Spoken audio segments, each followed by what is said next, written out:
Halo semuanya, jadi hari ini saya akan mempresentasikan tentang vulkanisme. Jadi yang pertama ada pengertian dari vulkanisme. Jadi vulkanisme ini adalah semua kejadian yang berhubungan dengan keluarnya magma ke permukaan bumi. Lalu bagaimana proses terbentuknya? Vulkanisme ini dapat terjadi karena adanya aktivitas tektonisme yang terjadi di perut bumi, sehingga menyebabkan retakan-retakan di permukaan bumi. Hal ini berakibat pada aliran magma di lapisan litosfer sehingga dapat menyebabkan retakan-retakan di permukaan bumi.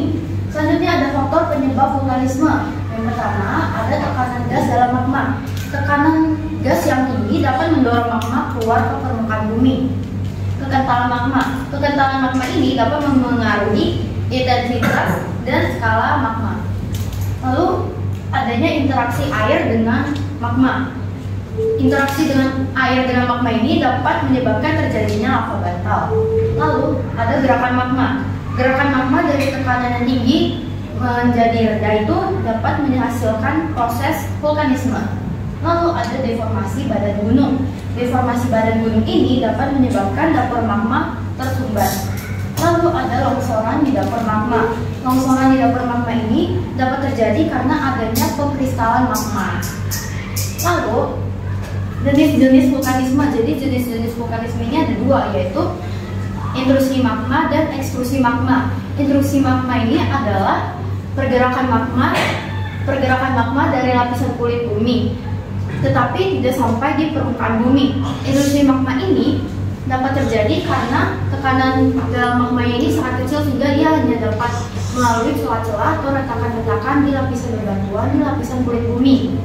Lalu ia membeku di dalam kulit bumi. Yang kedua ada ekstrusi magma.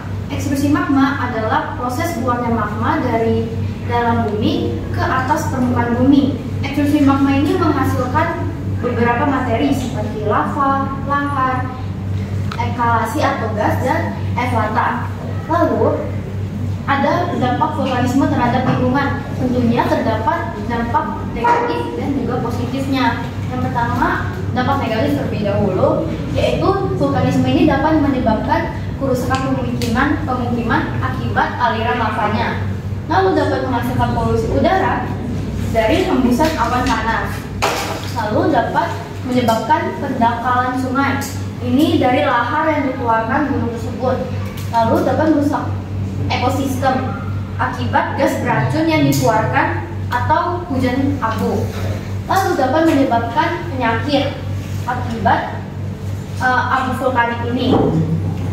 Lalu dampak positifnya yaitu dapat menyuburkan tanah, menyediakan barang tambang akibat magma yang keluar itu kan nanti dia beku, terus menjadi bahan baku obat dan pupuk, menyediakan energi panas bumi, dan yang terakhir menghasilkan logam. Lalu ada juga upaya mengatasi vulkanisme ini. Jadi upaya mengatasinya itu dapat melakukan mitigasi bencana dan melakukan tindakan saat terjadi erupsi.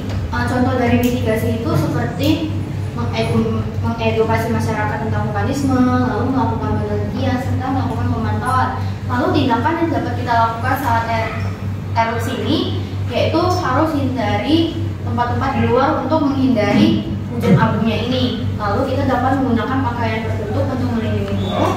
Kita dapat menggunakan masker atau kain basah untuk menutupi mulut dan hidung. Lalu kita juga hindari berkendara agar tidak terkena hujan abunya.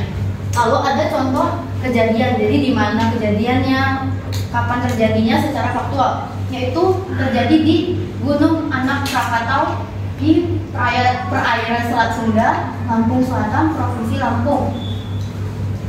Ini terjadi pada Desember 2019. Gunung Anak Krakatau sempat mengalami erupsi yang diawali dengan gempa vulkanik selama kurang lebih 3 bulan, yang dari Oktober sampai Desember.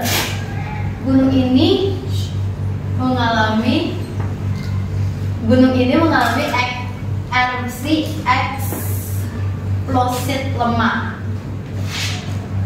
Lalu terakhir ada kata-kata bijak yang berhubungan dengan vulkanisme, yaitu dari vulkanisme ini mengajarkan kita bahwa keindahan dan kehancuran bisa berjalan beriringan.